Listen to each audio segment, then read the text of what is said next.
The movie kicks off with a quiet bus ride. Frank Vega, a worn-down Vietnam vet who has been through more in life than most people could imagine, is just minding his business, sitting in his usual seat like he always does. Out of nowhere, two rough-looking skinheads step onto the bus and instantly start trouble. They bark at people, shove around an older man, and act like they own the place. What they don't know is that this ride is about to turn Frank's world upside down. To understand how he got here, the film pulls us back into Frank's past. He didn't come from wealth or power, just a plain farm in rural California. His childhood wasn't luxurious, but it was filled with simple joys, open fields, animals, quiet sunsets. He had a sweetheart too, a girl named Lindsay, who he thought would be his forever. Frank pictured a wedding, kids, the whole small-town dream. But fate threw him a curveball. The Vietnam War came knocking. Like many young men of his time, Frank packed up and went off to fight, telling Lindsay he'd be back soon. But soon turned into years. What was supposed to be a quick tour stretched in 7 brutal years, including an entire year trapped as a prisoner of war. He suffered beatings, interrogations that seemed endless, and constant torture that could break anyone's spirit. But Frank didn't break. Somehow, he managed to escape and eventually got shipped back home, his body battered but his will intact. The first thing he did once out of the hospital was look for Lindsay. He imagined her waiting for him with open arms. Instead, he found her married to another man, raising a family of her own. That crushed him. The girl he thought he'd build a future with had moved on. Broken-hearted, but not willing to quit on life, Frank tried to push forward. He figured his military training might earn him a badge, so he applied to the police academy. Unfortunately, the injuries he'd suffered in war meant automatic rejection. After that, Frank kept hitting brick walls. Job applications went nowhere. Without a college degree, he wasn't considered qualified for much of anything. So, with no better options, he set up a simple hot dog cart. That became his way of surviving. Days turned into years, years into decades, and suddenly 40 years of his life had passed like a blur. Now we're back to the present, where Frank is still that same man on the bus. The two skinheads that had stormed on begin picking on an elderly rider, demanding he move from his seat. When the old man refuses, fists are about to fly, but Frank steps in. At first, he tries to talk sense into them. He tells them he doesn't want to fight, that they should leave the man alone. But bullies rarely listen, and these guys sure didn't. They pushed their luck, and that was all the excuse Frank needed. Within seconds, the harassers were on the floor, groaning in pain, while Frank stood tall, calm, and collected. The other passengers couldn't believe their eyes. Cheers broke out, and one of them had recorded the whole thing on their phone. That video hit the internet, spread like wildfire on YouTube, and overnight Frank became a viral star. Everyone suddenly knew him as badass. His face showed up on t-shirts, murals, and memes. Reporters begged for interviews. Even cops who once brushed him off now gave him rides home like he was royalty. His mother, proud as ever, beamed when she saw how the world treated her son. But that joy was short-lived. Not long after, she passed away, leaving Frank with her house and her beloved dog. The loss weighed heavy, but at least Frank had a roof over his head. The only real family Frank had left was his best friend, Klondike, another Vietnam vet who had been with him through thick and thin. After Frank moved into the house, Klondike came by to help him settle in. They shared old stories, laughed, and shed a few tears about the hell they'd survived in the jungle. Klondike even admitted that Frank once saved his life during the war. For the first time in years, it felt like things might be looking up for Frank. Before leaving, Klondike handed Frank a flash drive, asking him to keep it safe in his house. Frank wasn't tech-savvy, so he didn't bother asking what was on it. He just nodded and put it away. Not long after, Klondike stopped at a store to grab cigarettes. A car pulled up behind him, and two thugs got out demanding the drive. Klondike pretended he didn't know what they were talking about. A fight broke out, and though Klondike handled himself well, one of them pulled a gun. A single shot ended it. Klondike was gone. The next day, Frank was at the morgue, staring at the lifeless body of his closest friend. His grief quickly turned into fury. He begged the police to hunt down whoever was behind it. But deep down, he knew how this usually went. That same night, Frank stopped by a corner store to pick up a bottle of liquor. He was short on cash and asked the cashier if he could settle the difference later.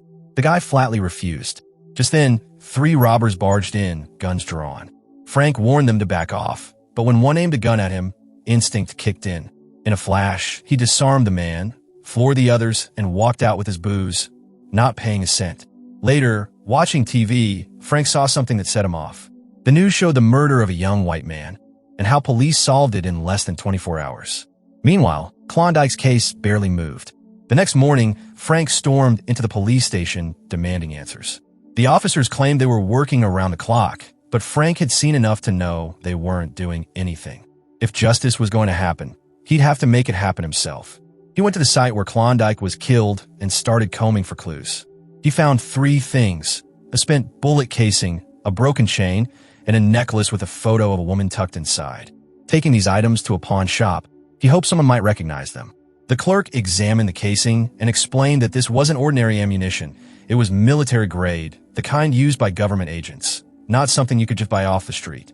As for the necklace, the clerk recognized the woman in the picture. She was the wife of a man named Terrence, who lived nearby. Frank followed the lead. At Terrence's house, a weary woman with a baby opened the door. She revealed that Terrence hadn't been home for weeks, leaving her and their 3 kids to struggle alone. Before Frank left, she mentioned that some people had seen Terrence hanging around a basketball court not far away. Frank went there next, but the locals weren't eager to talk. Instead, they tried to jump him. That was a mistake. Frank fought them off with ease, and once they realized what they were dealing with, their attitudes flipped. With some pressure, they pointed him toward a guy named Ronaldo who might know more. Frank tracked Ronaldo to a neighborhood where he ran into a strange man dressed like a preacher. Mistaking Frank for a crook, the man got defensive, but after hearing him out, he pointed Frank to a local bar where Ronaldo usually showed up every morning. That evening, while back in his neighborhood, Frank overheard shouting from next door. A man stormed off, leaving behind a woman named Amber and her young son. Frank noticed a bruise on Amber's face. Instead of ignoring it, he invited them in, helped treat the wound, and shared a calm evening of conversation. For a rare moment, Frank got to feel a little warmth, sitting with Amber and her boy, as if life hadn't been so cruel after all. The following morning, Frank heads to the local bar, hoping to finally track down Ronaldo. The second he walks in, a few shady guys hanging around downstairs instantly recognize him and make it clear he's not welcome. Instead of talking, they try pushing him around. Bad choice. Frank has been through too much in life to be intimidated by a handful of bar thugs. He drops them one by one, leaving a trail of groaning bodies on the floor as he makes his way upstairs. On the upper level, hiding like a rat, sits Ronaldo. Frank doesn't waste time with pleasantries. He goes straight to the point: Terrence. The sudden taste of death makes Ronaldo crack fast. He admits Terrence has been secretly seeing a woman at a nearby massage parlor. That's all Frank needs for now. On his way back, Frank bumps into Officer Mailer, one of the few cops he halfway trusts. But even Mailer looks rattled. He warns Frank that his little adventures are causing problems downtown. Word of his fights and investigations is spreading so fast that the chief almost signed a warrant for his arrest. According to Mailer, he barely managed to talk the chief down. Frank just shrugs it off. He tells his old friend that he can't sit still while the police twiddle their thumbs and let Klondike's killers walk free. Mailer insists this isn't Frank's job, says vigilante justice is only going to end badly, and warns that if Frank keeps it up, he won't be able to protect him anymore. Frank simply replies that he never asked for his help in the first place. When he finally reaches home, Frank's stomach drops. His place has been completely torn apart. Before he can even take it all in, a huge guy lunges from the shadows and grabs him from behind, demanding the flash drive. Frank pretends he has no clue what the man is talking about, then uses his strength to hurl the intruder straight out the window. Realizing he needs to understand what's on that drive, Frank pays a visit to Martin, his tech-savvy young neighbor. Together they plug it in, and the files that pop up make no sense to Frank. Blueprints, city maps, building permits, and a list of names. But one name in particular sticks out like a sore thumb: Panther. Whoever this Panther is, he seems to be at the heart of everything. Determined to dig deeper, Frank heads to the massage parlor Ronaldo mentioned. He books a session with Tatiana, one of the workers. The second he drops Terrence's name, her eyes widen in fear. She tries to cover it up, but Frank notices. Later, after her shift, Frank follows her to her apartment. Trying to sneak in through a window, he gets caught by a nosy neighbor. The guy doesn't believe Frank's story that he's Tatiana's boyfriend, until recognition flashes across his face. He realizes Frank is the badass from the viral bus video. Suddenly respectful, the neighbor even mentions that Tatiana never locks her back door. Frank thanks him and slips inside. Upstairs, he finds exactly what he expected: Tatiana in bed with Terrence. Terrence freaks out, grabs a gun, and tries to fire, but Frank easily disarms him and drags him to the kitchen.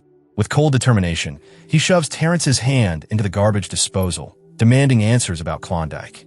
In agony, Terrence blurts out the truth. It wasn't him who pulled the trigger. It was his partner, Sebastian. Both of them were just following orders. At first, Terrence refuses to reveal who those orders came from. But after another push into the shredder, his resistance collapses. He finally coughs up the name Panther and even tells Frank where the man can be found. When Frank gets home that night, the shouting next door is worse than usual. Amber's husband has gone from loud to violent, striking her while screaming accusations. Frank barges in, twists the man's arm until he's whimpering, and tells him to leave her alone. The man accuses his wife of cheating with Frank, but Frank shuts him up and tosses him out the door. Amber, shaken but grateful, throws her arms around Frank. She notices the exhaustion written all over his face and gently suggests he get some rest, then come by for dinner the next evening. With her son Martin spending the night at a friend's house, she promises a quiet, home-cooked meal. The idea energizes Frank more than sleep ever could. Instead of lying down, he showers, shaves, puts on his best suit, and even picks up flowers. Amber is taken aback when she opens the door and sees him looking sharp instead of his usual rugged self. They eat outside in her little garden.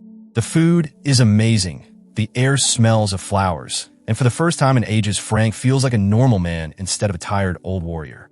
Amber admits she hasn't enjoyed cooking for anyone in years, and how nice it feels to have someone truly appreciate it. She opens up about her husband, how he wasn't always cruel, but life and bitterness turned him into a stranger. After dinner, they move to the terrace and talk softly, enjoying the moment. Just as the two lean in for their first kiss, the spell is broken by Martin's return. His friend had been grounded, so the sleepover got canceled. But instead of ruining the evening, it makes it even warmer. The three of them share laughter and stories, and by the end of the night, Frank invites Amber and Martin to stay at his place since their front door is broken. The next day, Frank knows what he has to do. He hands the flash drive to Mailer, who confirms that the data is dangerous and likely the reason Klondike was killed. Then, Frank goes to church. He kneels, whispers to the priest, and admits he's about to commit a grave sin. But in his heart, he knows it's necessary. That night, Frank heads to the warehouse Terrence had pointed him toward. The guards try blocking him, but soon Panther himself appears from the shadows. Panther, a ruthless drug kingpin, stares Frank down as if daring him to move. Frank accuses him of killing Klondike, and Panther casually admits it. He says Klondike had stolen something valuable, and he wants the flash drive back. Frank plays dumb, which infuriates Panther. He orders his men to strap Frank into an electric chair, but Panther doesn't know who he's dealing with. Frank survived years of torture in Vietnam. Pain is nothing new to him. He sits silently as they try to break him. Panther, growing impatient, storms off, telling his men to finish the job. What Panther doesn't realize is that Frank has a box of matches hidden in his pocket. With perfect timing, he lights them and tosses them onto a fuel drum nearby. A massive explosion rips through the warehouse, freeing him from the chair. Frank stumbles out through the flames, just in time to confront Panther outside. A brutal fight erupts. Panther slashes and beats Frank, leaving him wounded, but Frank refuses to quit. Panther manages to escape and hijacks a city bus. Not to be outdone, Frank commandeers another bus after the driver, recognizing him as the badass, willingly hands over the wheel. The chase barrels through the city streets until Panther crashes into a train, flipping Frank's bus in the process. Somehow, both men survive. Frank drags himself out, only to be ambushed by the same two skinheads from before. They thought this was their chance for revenge, but once again Frank leaves them broken on the ground. Meanwhile, Panther makes his way to Frank's home, where Amber is waiting. She faces him with nothing but a kitchen knife, refusing to back down. Before Panther can hurt her, Frank bursts through the door and slams him against the wall. Their final showdown spills into the street, fists and blood flying everywhere. Panther nearly overpowers Frank, but Amber jumps in at just the right moment, distracting Panther long enough for Frank to finish the fight. Neighbors gather outside, cheering as Panther is finally defeated. Exhausted and bleeding, Frank stands tall as Amber tends to his wounds. For once, the hardened vet allows someone else to take care of him. The next day, headlines all over town scream, "The badass is back." But this time, it wasn't just about beating up some punks. Frank had ripped the mask off a massive corruption network, one that tied the city's own mayor to Panther's criminal empire. In recognition of his courage, Frank is made an honorary police officer. At long last, the man who was once overlooked, rejected, and forgotten finds peace. He builds a quiet life with Amber and young Martin, surrounded by a community that finally understands the kind of man he truly is, not just a viral sensation.